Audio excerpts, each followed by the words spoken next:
नमस्कार। आप सभी श्रोताओं का स्वागत है हमारे चैनल आख्यायिका में। आज मैं आप लोगों को शिव पुराण की एक ऐसी कथा सुनाने वाली हूँ जिसमें बताया गया है कि भगवान शिव को क्यों केतकी के फूल नहीं चढ़ाए जाते। ऐसा क्या हुआ था कि केतकी का फूल भगवान शंकर को नहीं पसंद है। एक समय शेषाशयी भगवान विष्णु अपनी पराशक्ति तथा पार्षदों से घिरे हुए शयन कर रहे थे। उसी समय ब्रह्मवेत्ताओं में श्रेष्ठ ब्रह्मा जी वहां पधारे तथा विष्णु से वार्ता करते हुए वाद विवाद करने लगे। वाद विवाद इतना बढ़ गया कि उसने भयंकर युद्ध का रूप धारण कर लिया। उस भयंकर युद्ध को देखकर देवतागण भयभीत होकर भगवान शंकर के पास कैलाश पहुँचे और उन्हें उनसे अवगत कराया। निराकार भगवान शंकर इस भयंकर युद्ध को देखकर एक विशाल अग्निस्तंभ के रूप में उन दोनों के बीच में प्रकट हो गए। इस अद्भुत स्तंभ को देखकर ब्रह्मा विष्णु तथा अन्य सभी लोग आश्चर्यचकित हो गए। ब्रह्मा विष्णु दोनों ने इस ऊंचाई तथा जड़ की सीमा देखने का विचार किया। विष्णु सुरग का रूप धारण कर इसकी जड़ की खोज में नीचे की ओर चले। इसी प्रकार ब्रह्मा भी हंस का रूप धारण कर उसके अंत खोजने के लिए ऊपर की ओर चल पड़े। पाताल लोक को खोद कर बहुत दूर तक जाने पर भी विष्णु को उस अग्निस्तंभ का आधार नहीं मिला।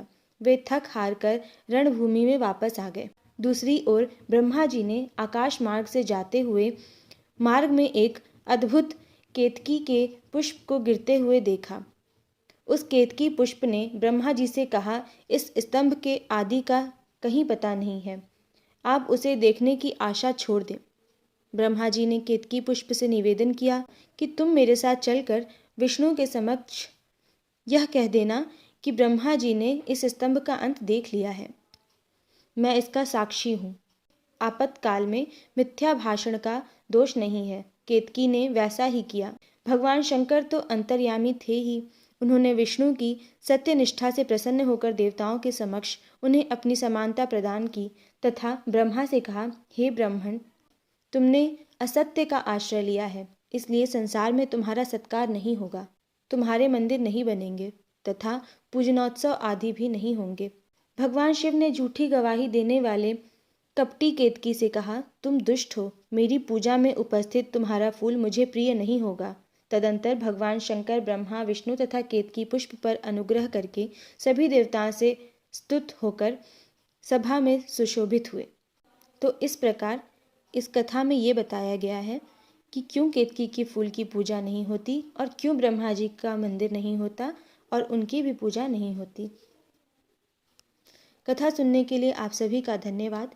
अगर आपको हमारी और भी ऐसी कथाएं सुननी हैं तो प्लीज़ हमारे चैनल को सब्सक्राइब करें और हमारे वीडियो को लाइक और शेयर करें।